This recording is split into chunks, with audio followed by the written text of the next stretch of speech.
I have a really good joke too. That's very highly doubtful. That's highly unlikely. In fact, I will bet that I don't laugh. No, you will laugh. I bet I don't laugh. No, you will laugh. It's possible, Gabe. Under or over on this one, based on prior experience. Okay, well here's the thing. Prior experience, there's gonna be no. He's like, I'm really Okay, let's go. I'm really tired of having to Are you rolling? Because we gotta. Do you want a COVID joke or do you want to? I don't know. I want to laugh, and you're not funny. Okay. Do you want to know how? See, I win. Do you want to know how to get your tissue to party? Please tell me. You put a little boogie in it.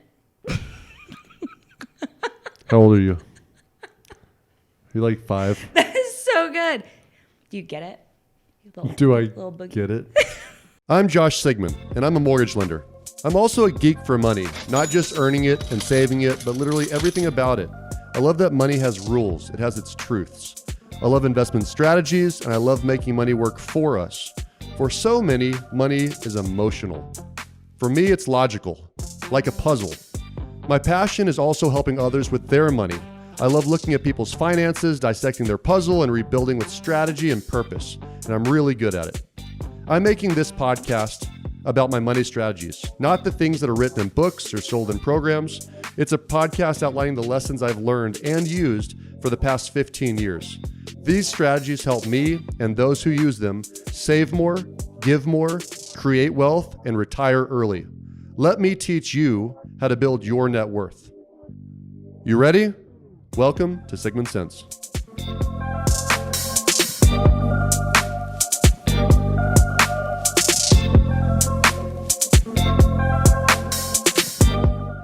That's Welcome a lot. Welcome back to Sigman Sense.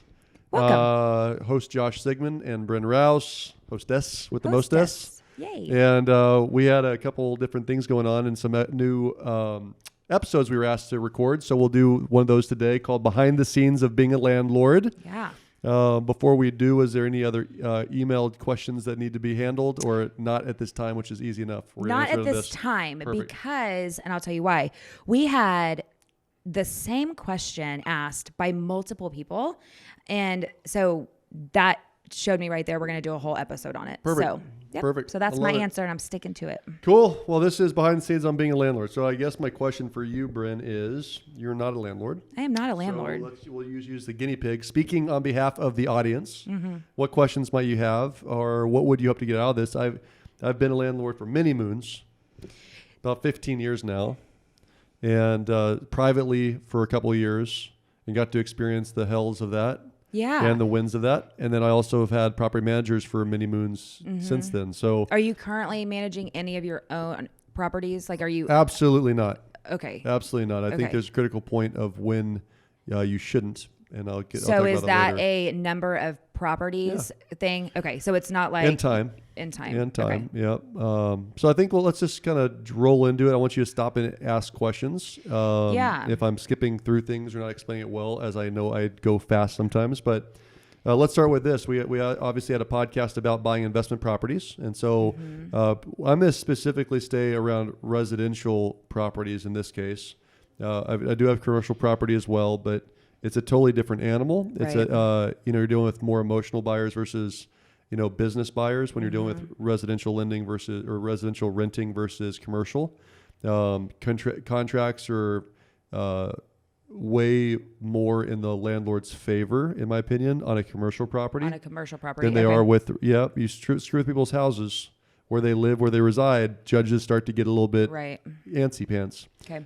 So this is all about you. Maybe you're moving out of your first house and you want to retain it, and you're going to try and rent it out and keep it long term because a good piece of property is always a good piece of property. Or maybe you're going to you just got in the endeavor of you're going to buy your first investment property. Again, there's a whole episode about what those numbers might look like. But Yeah. I think so what for me, are the ins and outs? Yeah. I think a good place to start is, I probably shouldn't say this, but I have no desire to be a landlord. And I am in real estate and I probably should have more of a desire to do that. But Randy doesn't either. Neither one of us do. And That's a good start. there's there's a piece of it that intrigues me for sure. I would be actually more interested in flipping something than actually like having rental properties as far as real estate investing goes. And I think the reason why is, and there could be a reason for this, but all I hear is the horror stories. And probably because the horror stories are way more entertaining to tell than I have this great property with great tenants that have been there for 5 years and they pay on time and nothing ever breaks and they just want to live there forever. Like those are probably, I'm guessing I think they happen. I do think they happen. They're probably, is it less often that happens? I think that the wins in long-term rentals are smaller than the big losses. So the reason, that's what I'm hearing. No all one the brags time. about making $100 or $200 a month. Right. Me and my girlfriend had this conversation right, yesterday. But they'll certainly remember and talk about the $10,000 loss on a bad tenant, right? Right. So I think that's why you hear more pain stories than you'll hear wins. Has to be. And so, you take that into consideration. And I think, my biggest fear when I think of, okay, if I'm going to be a tenant, one, stuff breaking all the time. Like that is one of my biggest, and constantly having to like be over at a house or being responsible for paying for repairs. The second piece is people destroying my house. Mm-hmm. And that, like, you put those two things together and I'm like, no. Yep. So the second one I want to address first, because that's an emotional issue, right? Like if you move out of your house and make it an investment property, you got to disconnect. It's no longer your house. It's an investment. Right? Like it's the same thing I talk about when you flip properties. My wife wants to make it a house that she would live in. And I want to make sure the numbers work. Right. And it's a totally different animal when you approach it that way. So I've actually heard that comment before. That's why I jumped right to it. It's like, well, it's funny that you say that. Christy and I own our first house we ever lived together in Schertz, Texas. And we've now owned it since 2002. Okay. And so we're talking 18, 19 years later, and we have not occupied it for 8 years. Have you had the same renters in there the whole time? Nope. No. A couple for 2 years, a couple for 1 year. One person died in it. We've had the gambit. There you go. But what I'll tell you is that property, if we had sold it back so we moved into our house in 2013. 12 before. So 8 years now. So if we had sold it in 2012, I probably could have sold it for about $165. If I sold it today, I'd sell it for $250. Wow. So the property's free and clear. So we've been getting on average $1,400 of rent a month. Give up 10%, so $140 a month to property management in this case. So net, and then do you stockpile? And I know I don't want to get too much into the numbers piece of it, but do you stockpile a certain amount for repairs? I'll explain that. It's a little easier. Yes is the answer, but I do it a different way now. So $140 comes out for property management. So now I'm down to netting about $1,260. Taxes annually are about $4,000. Insurance annually is about $1,000. Umbrella insurance is about $600 a year for all the properties. And so when I really boil it down to it, I'm probably netting somewhere around $750 a month every month which is great, and that's a paid off property. Not a paid off property, but $750 a month forever. Yeah. Plus the $75,000 additional gain by holding it for 7 years. So can I get over the $1,000? We had a leak. Yes. We had to replace the roof for $5,000. Yes. We had to just replace the water softener for $1,000. Do you keep home warranties on your rental properties? I used to early on. I don't anymore. I think that's a good point, though. So let's kind of talk about the first one versus the third one versus the 10th one, right? And I do want to point out that we did have an opportunity. We were going to purchase a new home in our neighborhood, new home for us in our neighborhood, and those people actually wanted to stay in our neighborhood but downsize. Mm-hmm. We wanted bigger. They wanted. We were going to house swap. And we were going to basically rent our home out to them and move and buy theirs. So we would keep both properties. Yep. This is a house swap, not a wife swap. Right? Just making sure we're clear. Okay. That's for a different episode. Don't intermingle them. I was interested then. I got you off your game right there. You just blushed. That makes me really happy. I did? I blushed? See, that's called funny. I made you laugh. That's what funny jokes look like. You want to hear funny, you go back to that. Boogie, boogie, boogie. So I was interested in doing it at that point because I think I felt, one, it was my house. it was in the same neighborhood. I was going to like potentially know these people, which also could probably be a total disaster in the end. But that was the one and only time that I was like, was considering, or we were considering doing it. So, yeah. So you asked about the home warranty. Yeah. So home warranties. I think home warranties are great when you're worried about a appliance AC or something like that going out and you are already tight on the initial investment, right? So when you're at a spot early on and you might not have a lot of reserves for the investment, like let's just talk about the worst case. The worst case is that property goes unoccupied for a long period of time. The worst case is not an AC going out. I didn't even think about that. I'm just assuming they're always going to rent. Well, yeah, they'll always rent for a price, right? But most emotional people will not sell it for less than, or rent it for less than what they should get for it, right? So they hold on too long. So that'd be me. If you lost your job and now you've got to pay your house bill and a rental property bill at the same time for a long period of time, that's really what really eats people up. The second worst case, in my opinion, would be a major appliance going out. The most expensive one is an AC probably. AC. Roof usually has an insurance on it for a hailstorm or windstorm. Yeah. I guess the only other thing which would be really bad, but you'd see it coming from a mile away, would be foundations. Flooding. Is that a thing that happens? Flooding again is insurance like from a usually. Leak, like from a leak or something. Insurance again, yeah. So everything else usually falls within what a mortgage cost would be anyways. Yeah. So my point in saying this is that home warranties are great early on. It is an insurance, it's cost. So you got to equate that cost into your return. Yeah. If it's $500 a month or $500 a year for peace of mind that you're not going to have to pay a big outlay of a single big appliance at one point, it's great initially. Now, and so just to clarify too, for anybody that's unfamiliar with home warranties, you buy a home warranty, you pay one upfront fee for it, and then annually, and then you can replace them annually on your home. Then they have if something that is covered by your home warranty breaks at your house, then you call your home warranty company. They send out a repair company. That's on their approved list and you have a $50 service charge usually. $60. And typically they'll replace it and you're only out that $60 for that service fee, obviously outside of what you've paid for that. And every home warranty is a little bit different, so check the coverages. But that's the idea. So does it work well with 1, 2, 3 properties? Yes. But if you have 10 properties, well, are you going to really spend $5,000 a year for home warranties? Or would you just pay for the $1,000 repair once a year? Like if I could spend $500 times 10 properties, I'm saving $5,000 a year to not use it. So I just hope my AC doesn't go off in the first year. If it doesn't go out till the second year, I literally have enough money to replace that entire AC and still save some money overall on all those properties. So as long as you have the reserves. Yes, which goes back to cash flow. But if you're doing 10 properties, you definitely have reserves. You definitely have reserves. Yeah. And then what about, so if you get to that 10 property point and you want to have somebody manage those properties, are there companies that handle repairs for you? What does that look like? Are you I think, and it doesn't have to be 10, right? So I think I gave up, threw my hands up in the air at 4 or 5. Okay. I think I got to 4 or 5 before I called up my buddy and had him do my property management. So let's talk about before and after, because there's a couple key things when you go to what's really behind the scenes, right? So if you're your own landlord and you decide you're going to rent this property out, the first thing is you have to find them.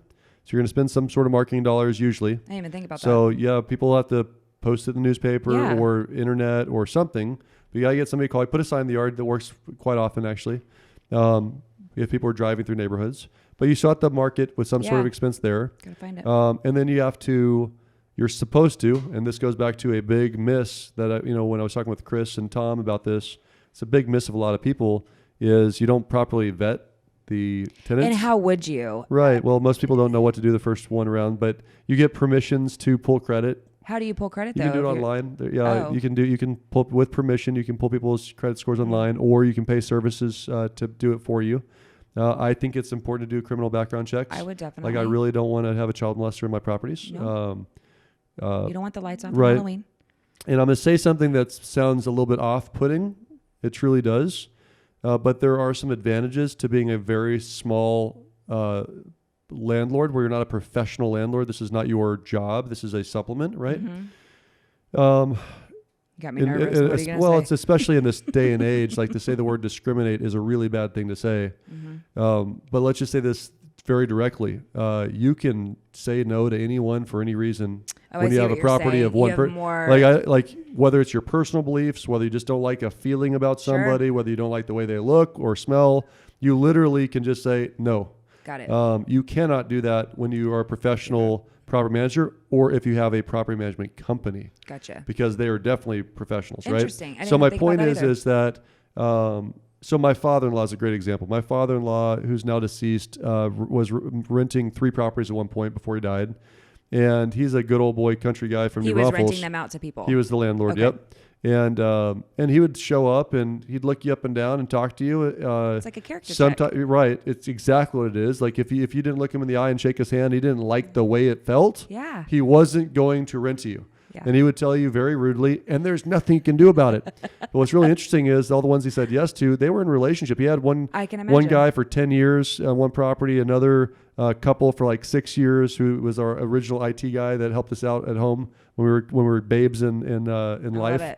But you have to trust the old gut. It's a very good indicator if you listen to it. And I'm not being specific about like race. I'm talking literally anything. Like you don't like the job that they do. You don't like their political beliefs. Like you can literally, as a fledgling landlord, just choose, which is good because this is still probably the stage where it's your home. Like, well, I don't want this family of 30 kids in my house. They're going to tear it up. You don't like their dog, or you don't like that they don't look you in the eye and shake your hand with firmly. Like, or that they have too many dogs, they have too many kids. Yeah. And like, you can't really do that when you're a professional, right? That's a good point. Okay, I like it. So early on, I think it is important to do whatever your idea of a background check is. Pulling credit, which you have to have permission to do. Doing background checks, which you can easily do online as well. Mm-hmm. Call references, for the love of God. Like, call the employer, make sure they're actually employed. Right. It's bizarre to me how many people don't do that are going to let this person occupy their property. They can fill out any sheet or tell you whatever. Yeah, I've been working at HEB for 10 years. No, they've never worked here ever. I see what you're saying. Because people don't actually check the background because there's something called a squatter. Make sure they actually are working, Right. Are they really just living off the government and can barely make it, and they can't really afford this house? Having an ally that you can find that can run numbers basically to understand this debt ratios kind of work. So I've had the advantage as a mortgage lender, obviously. Absolutely. But that is a big piece that people don't think about is how are you finding and how are you vetting your people, right? So would you say that, I don't want to interrupt you or derail you too hard, but... Oh, but you do all the time. Go ahead. But I have no problem doing it. Funny? See, go ahead. Whatever. This is not a joke competition. Okay. Dang it, why do you do this? Well, you interrupted me, so I interrupted you back, and I won. Yeah, but I can't handle it. I can only dish it. I get totally sidetracked. Oh, I know what I'm saying. Okay, so... We'll wait. Don't worry. Why? Okay, so do you... can't even get out. Do you find that most problems that people have or that you hear about are tenant related, or is there a fair share of property related? No, it's almost always tenant. Always tenant, yeah. Properties are more predictable, right? Like there's a truth that you could have a freaking lemon, right? Right. Just like a car. Like that does happen. Does it happen often? No, because most people that buy a property as an investment get an inspection. Right. So they know what they're getting. Or they lived in it, so they know what's kind of coming up and what they're looking down the barrel of. Separate of a storm, or a car that literally, if we've had this, a car drunk driver went through our fence and into the house. So you had this happen on one of your personal property I lived properties? in, yeah. You were living there? Yeah, I was young. I was like 16, 15, but yeah, that happened. Oh no, I'm so glad you're okay. No, I was younger than that. It was Dallas, so I must have been 7 or 8. You weren't the driver, right? Oh, hell no. I was like 7 or 8, I just said. I mean, I don't know, Josh. I mean... You got cray-cray. No, used to be. Not anymore.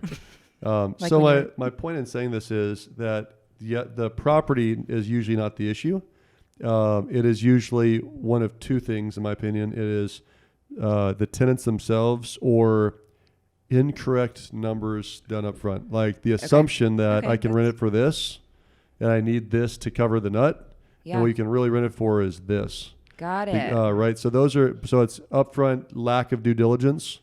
So the numbers just don't work, right? Or you just took the first hot body. I call it in recruiting. I always call it, beer goggles. Beer right? goggles. So I got this property that's empty that I'm paying mortgage on.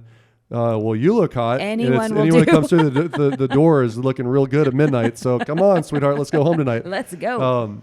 I heard, Gabe. I heard that it happens every once in a while. Gabe cannot stop laughing, right. so I feel guilt over there in that corner.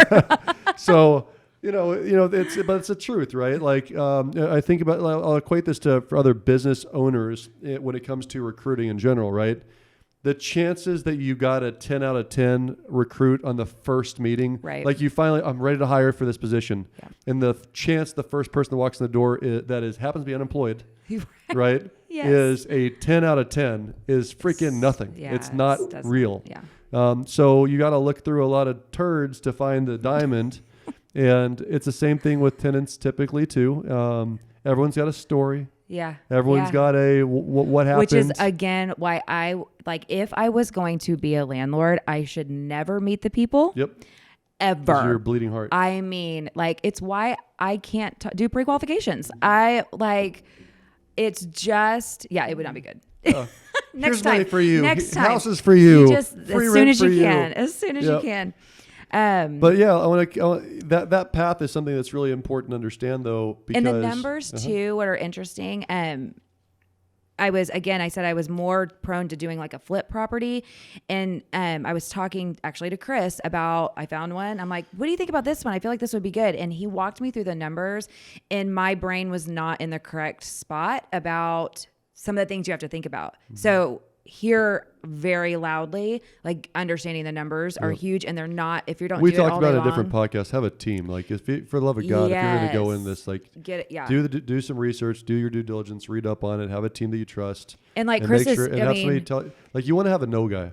Like Chris is a good no guy as an example. Like I'll call him every once in a while and say, what do you think about this investment property? And he'll say no, it doesn't make sense. And so, by the way, he's a property manager and a realtor who would make money if I bought and he rented it, right? Right. But he says no because the numbers don't make sense. Well, what's really good too is finding someone like as good as Chris in this situation. It was a 5-minute conversation over the phone.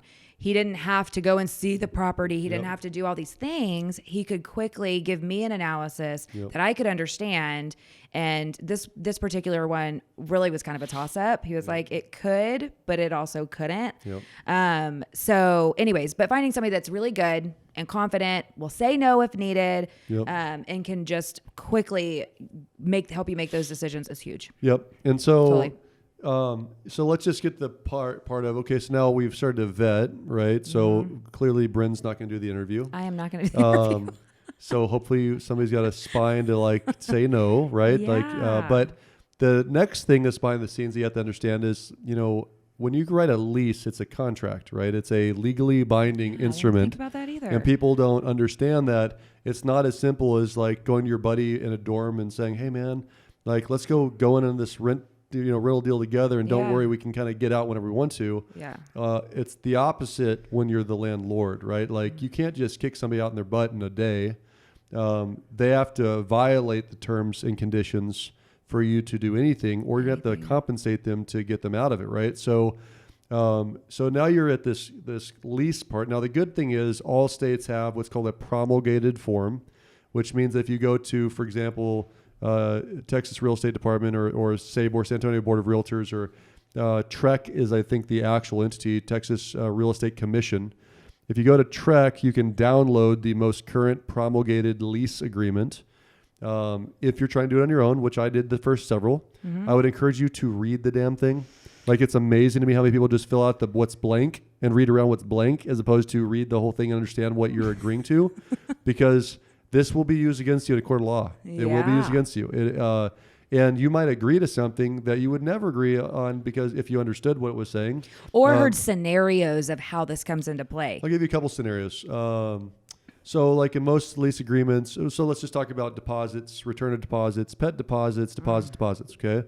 So the terms and conditions by which you get the tenant gets that money back is a contested area on both sides, right? In fact, Chris, one of my property managers, Chris said this is one of the top 4 areas that he sees as issues with individual landlords is they go way past the gray area and they try to hold back too much deposit money. Oh. On the flip side, a tenant expects you to give it all back, Right. even though they broke some shit. Right? I mean, I think that So, every like, tenant that's was a- like, that's, I mean, because They need that money to go to the next property, right? So, I mean, because if you're renting, it's typically first and last month's rent. That's a big nugget. It's right a big there. nut for 99% of Americans. Yeah. And so if they're really expecting you back $1,000 and you're going to say no, you better be prepared to defend it legally.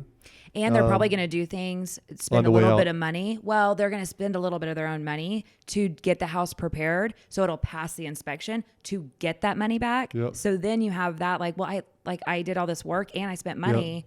I'll give you an example that Chris gave me, which was super interesting. So let's just say long-term tenant, right? So the tenant's been in the property for 7 years. And that's great. I mean, that's as good as it gets, right?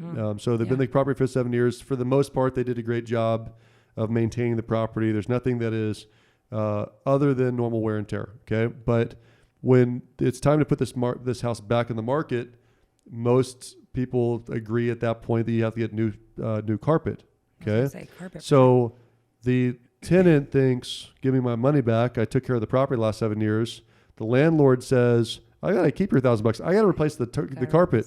Well, the example there is a judge will actually decide in the side of the tenant because that's wear and tear, dude. Wear and like tear. just because they were there for the last 7 years doesn't mean that I mean, it probably, carpet would have been perfect. I mean, the fact that they Like, made think it, about- the fact that it hasn't been replaced Well, think yet. about it also in the facts of what if you were the last tenant of 7 tenants in 7 years, and then the landlord says, well, I got to replace the carpet. It's like, well, dude, I've been here for 1 year. There's 7 years of damage, right? That's true, yeah. So the point is like not understanding that you got to go to the letter of the law, make sure you understand the lease.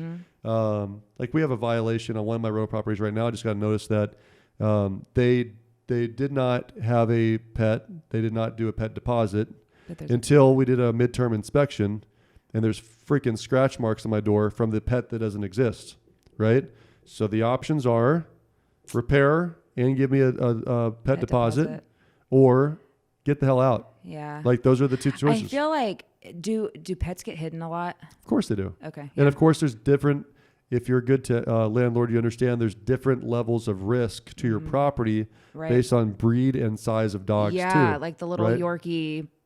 Shit, cat ladies. Try that one. How about having 30 cats in your house that you're not aware of?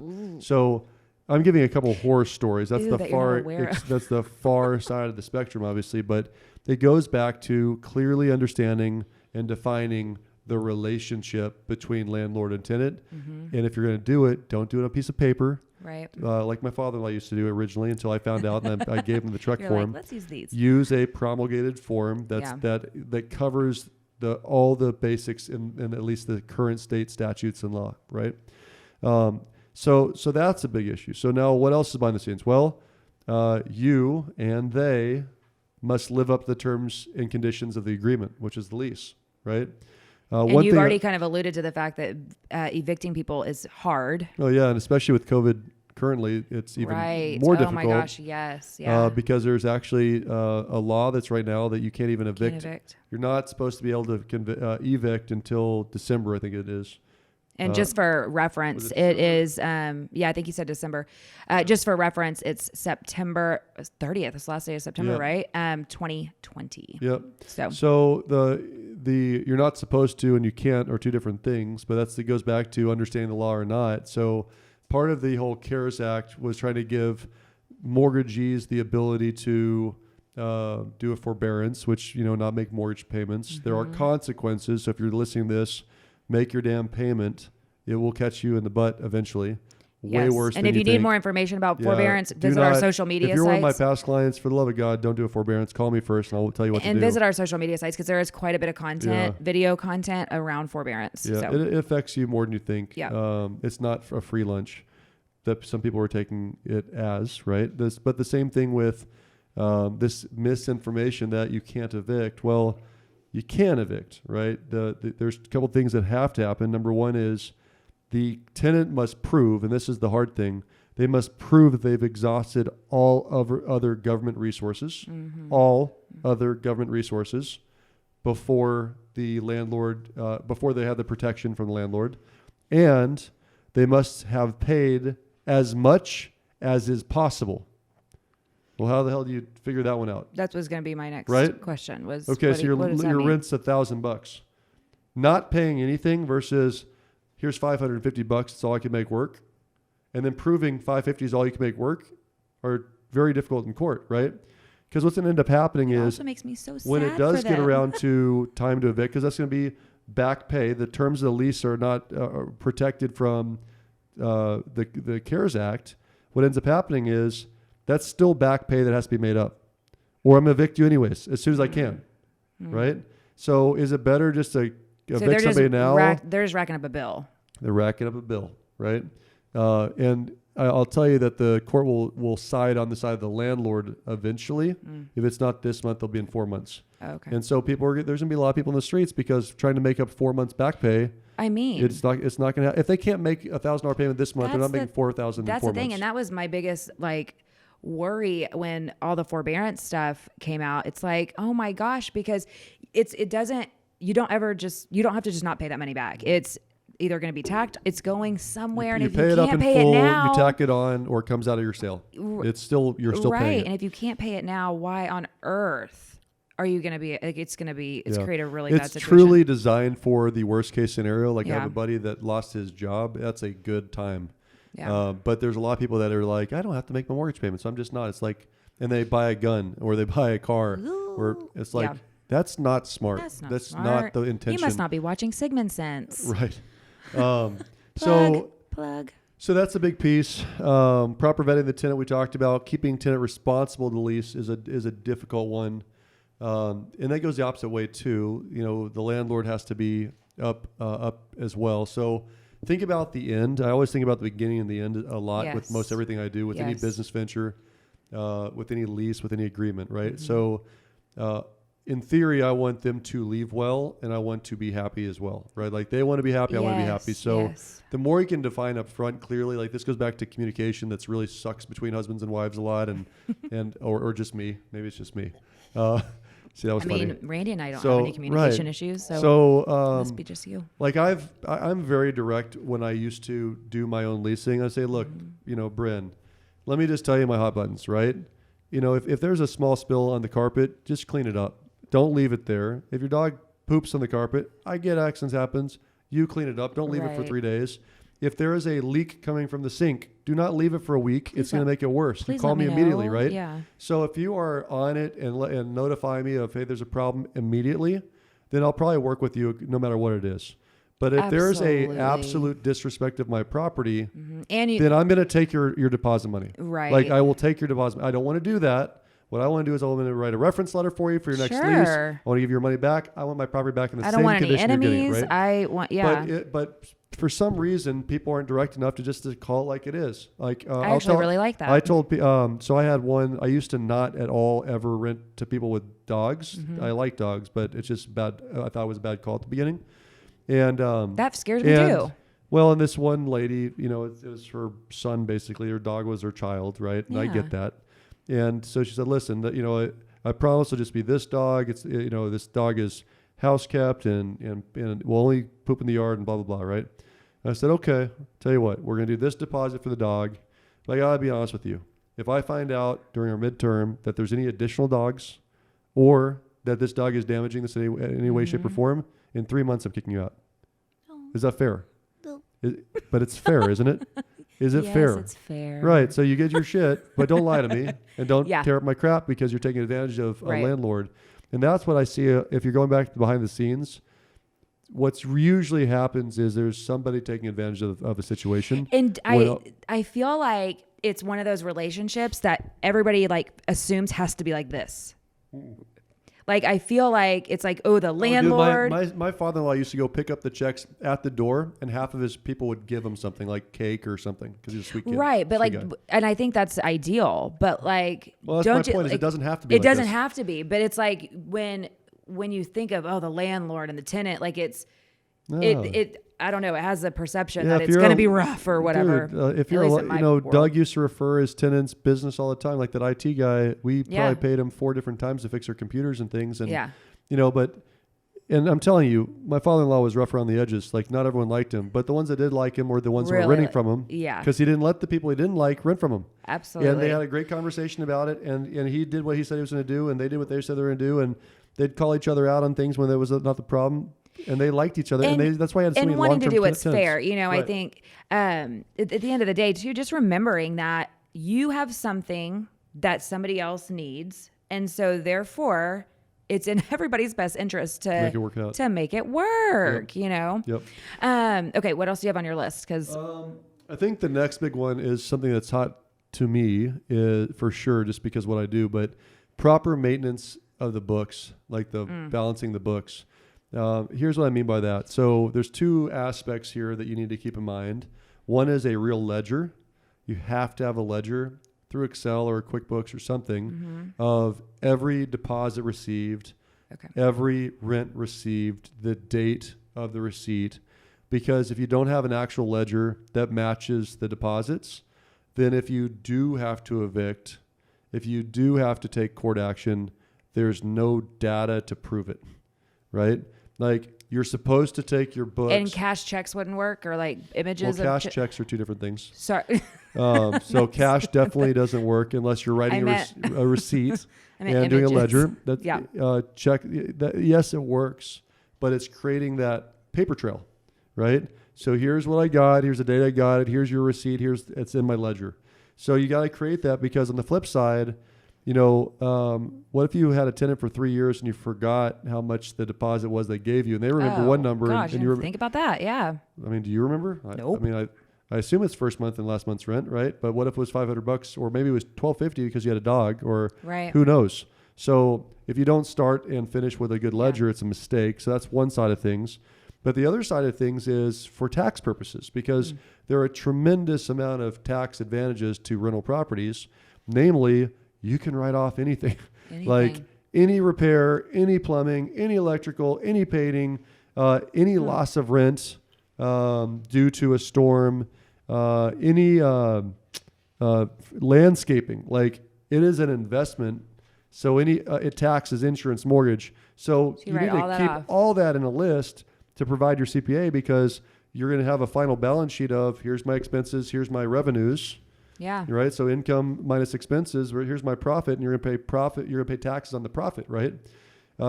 I've seen people before where they have a private note to an individual. So it's not on credit reports. So there's no 1098 interest statement. Okay. That you would normally get from your mortgage company. And so they're paying out $1,000 a month, usually a hard money lender. Think of it like this. Yeah. Paying out $1,000. Now that lender should have given them a 1098, but they didn't. So they're reporting arbitrary number, $1,500 a month, right? So $18,000 a year of revenue, but they didn't write off the outlay. Yeah. So think about the math here. Yeah. So they're giving out $1,000 a month. They're taking in $1,500 a month. They're paying taxes of real income on $1,500 a month.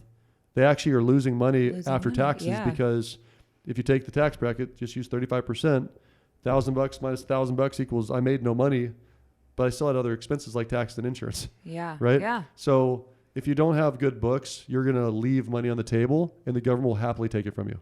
Right? I mean. So good books, I think, is super, super, super important. And the last thing that you've got to really understand, I believe, behind the scenes, is you've got to understand the eviction processes. Because we hope it goes well. It doesn't always go well. I think, though, in 15 years of being a landlord, probably evicted 2.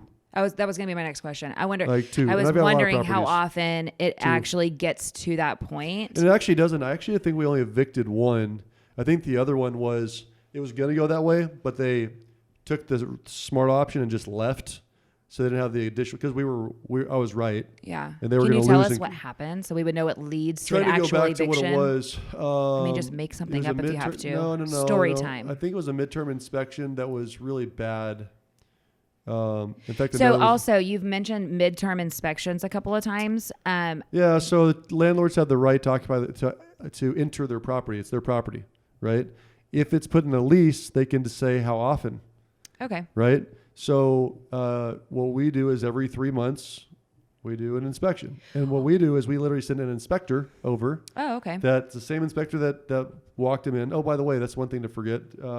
when you first check in a client, you walk through together, and you have like a you're renting a checklist, car, and you have a checklist of every room, and you take pictures of every room, and you get them to sign off on the move-in checklist that this was here, this is working, the carpet looks good, the walls are painted, freshly painted, right? And they're signing off on all this stuff was done, and then when you walk out, you walk through together, and you say, well, that hole wasn't in the wall. Yeah, it was. No, Sure here's a picture of the fucking wall that didn't have a hole in it, right? You know, and Documentation. And at first, like hearing that first, like, oh my gosh, every 3 months they're going to come and inspect my house. How dare they? No, I'm thinking, bring it. Can we do this every month? Like, just come while I'm not it goes there. Back to how you pose it, right? Right. I'm trying to protect your deposit money. I don't want to know at the end that I'm not getting my $1,500 deposit back. So come over every month and let's keep up with this stuff along the way so that I can get my money back. Yeah. Or Well, like we have in our lease agreement, which is super interesting, is like I said, I pay for an inspector to go. If the inspection is clean, I pay the inspection. If the inspection is not good, you're paying the inspection. They get to pay it. So every 90 days, you have a reason to like tidy crap up and make sure it's all good. Yeah. So it doesn't compound. Or like you said, communicate when there's a little leak. You know, like don't let this stuff. Yeah, we're gonna find it. And if there's something bad that we find that you didn't tell us, you're paying the extra. Going down. You're paying the inspection, and we're probably gonna evict you, right? So he doesn't. Laugh at he laughs at none of my jokes. You're cute. See, that was funny too. Whatever. What else is on your list? I'm laughing at my own jokes. So the eviction process, it changes annually, so you've got to keep up with the rules. So I literally called my property manager to make sure I didn't miss anything. You do have to do a posting on the door or mailbox 3 days to 5 days, depending on the year, but 3 to 5 days before you actually go file. Then you've got to file with the courts. When you file with the courts, that's when you have to give them your ledger and the lease and all the proof. So let's start there. If you don't have that. So if you don't have that, you're not evicting them. You're not evicting So here's them. the lease agreement, legally binding, signed by both of us. Here's the consideration. I got the deposit. Here's the ledger of everything I've taken in. Because it's not a he said, she said when it goes to court. Remember, you're trying to remove somebody from where they're protecting their family from the elements. Yeah. Right? Like the emotion is on the side of the tenant, not the landlord. So you've got to make sure that you have all your T's and I's crossed. So without a shadow of a doubt, you violate the terms and condition of the lease. Yeah. It's legally binding. There is proper documentation. You're out, right? Yeah. So and then there's a court date set, and all parties show up, or somebody doesn't, and it's over. But there's costs associated with it. Yes. And then you also have to get a sheriff's deputy out there if you have to forcibly remove somebody from property. Sounds miserable. One time in 15 years. That's actually really good. Yeah, I'm and really I'm just trying to think about how many properties I've gone through, 20, 30, 40, 35, 40 properties. Yeah. Like, I'll take those odds. Yeah. Not too shabby. Yeah, I think that's really the basics behind this. So the only thing we didn't cover. So recap those, and then I have one last question. Unless you I want to recap that, and I had one last thing we were supposed to talk about. So proper vetting of the tenant would be number one. Number two would be create a binding lease on a promulgated form that you understand, right? Yep. Number three would be make sure that you maintain the books, all books, both for expenses and for revenue income. 4 would be understand the correct eviction processes and procedures. The asterisks were, don't forget, you're going to have to market this at some point, so how are you going to fill the thing? The other asterisk is make sure you know your numbers before you start, lease it out for too little. Any other asterisks I missed? I don't think. So the only other thing that I had missed was when do you change from a individual landlord to a property manager? What is that transition? And it really comes down to money and time. Right. So, remember that once that transition happens, you lose. There are more regulations and compliance you've got to follow when you are either a professional property manager, meaning you're managing 10 property. This is your main source of income, not 10. It's your primary source of income is rental properties. Okay, got it. Or if you hand over to a property management company, either way, there are bigger restrictions, compliance issues, paperwork that you've got to adhere to, and you can't discriminate, not from that one word, but from all. Like RESPA is, everything from race, religion, creed, sexual orientation, marital status, class, like all those things you can't discriminate against. or even if it's your gut feeling, I don't really like the situation. Well, I'm a Hispanic female. Right. I'm a protected class. Sure. Like you can't make those gut decisions, right? Yeah. So exactly. my point in saying this is that for me, it came down to, I remember clearly when I chose. It was literally Christmas Day when a pipe blew out. Ugh. And so I had to go get the plumber. I had to go. Yeah. I had to find the plumber. It's not something you leave laying around. Sure. So I had to and good luck finding a plumber. I mean, so I paid like 3x what a normal plumber costs to get over there on Christmas Day to stop the leak, which had to be done. And I was like, I will never do this again because I didn't want to be bothered on Christmas Day. Right. Now, mind you, I probably hadn't gotten a problem call in 9 months. Right. But it was Christmas Day. But it doesn't matter. So for me, that was it. Yeah. Another one comes down to sometimes you have to, when I said money, the 10% in some cases when markets shift or change could be the difference of you being profitable or losing money. Got it. So at some point you have to look at it and say, hey, this is a losing investment, the 10% margin, which is what typically property managers charge, less with multiple properties, but usually 10% off, and that's of the revenue, not of the profit. So if it's a $2,000 rental, they're taking the first $200. Right. Right. It's not $2,000 rental minus the mortgage and everything else, and then they take 10%. And then they're taking 10% off the top. Okay, so got it. it's Oh, a that's big good- number. It's a big number. Yeah. But is it worth it long term? Yes, because a good property manager is marketing, has a sales force to help fill those properties. The things. I never go more than 30 days without my properties filled ever. Which is, which is a big deal. That's huge. Yes. Right, time between tenants is costing you money every single day. And the inspections. Inspections I are mean, I think that's a big managed. deal. They have a big. Like, think about Costco. Why they can charge less for everything. If I call an individual plumber or an electrician, which I should have put as an asterisk, Have your up front, figure out who you're going to call when it comes up because something's going to come up. That was how I wanted to end. Honestly, Okay, then was I'll get into that hang then. on, yeah. But yeah, so they've got their sphere of people Sure. that will do discounted services because they're on the clock all the time with these 300 doors. Yeah, they're keeping them super busy. They're keeping them super busy, so it's a little bit cheaper that way. So between they manage the books, they do the eviction process, they market. They know what they're doing. They know the most recent government changes. Yeah. Like that eviction example. My property manager with 500 doors just told me he has evicted during COVID when he's not supposed to evict because he knows that they didn't follow the letter of the law. Yeah. Whereas if I'm an individual You're not gonna know landlord that. and I see can't evict during COVID and I didn't know the other two pieces, well, as long as you prove that you've exhausted all government resources and Sure. you've paid as much as you possibly can. Basically what Chris did when he had to evict somebody was literally tell the attorney called him, said, you can't do this. He said, well, actually, here's what's going to happen. Yeah. I can let your client out and give them the deposit back. I can do that right now because they're not making their payments and make it easy on your client. Mm-hmm. Or you need to prove this and this, which they have not done yet. And when I can't evict in 3 months, I'm going to do all the back charges. I'm going to do all the attorney fees and they're going to lose their ass. Yeah. So what do you prefer? And they What would said, you yeah, prefer? we'll go ahead and leave right now. We'll leave. So, Bye. but a Yeah. professional property management knows the law, the loopholes, and the 100%. conversations. So that's why I personally do it. And I would endorse a couple of different property managers, but I use Red Wagon Realty, Chris Ockert. Another great local one is Peace of Mind. Peace of mind. Yeah. But Chris Ockert's been my guy for 15 years. Yeah, So- he's fantastic. And I have family that works with him. Okay, so I want to wrap this up by saying, let's give a quick, who's the team? If I don't know anyone, if I'm not a lender, if I'm not a realtor, if I'm not in the business, Sure. who do I need on my team? Okay, so start with all maintenance issues. So think in terms of plumber, painter, electrician, yard, because you need to maintain the yard in between tenants, and then handyman. So those would be the main ones I would have on hand up front, so you know who to call. Who you're going to call? Absolutely. Maybe a roofer, because if there's a storm, Yeah. you got to get plastic down quickly for insurance to cover it, right? Okay. So past that, then I would go to the real estate and lending and Yeah. title teams, right?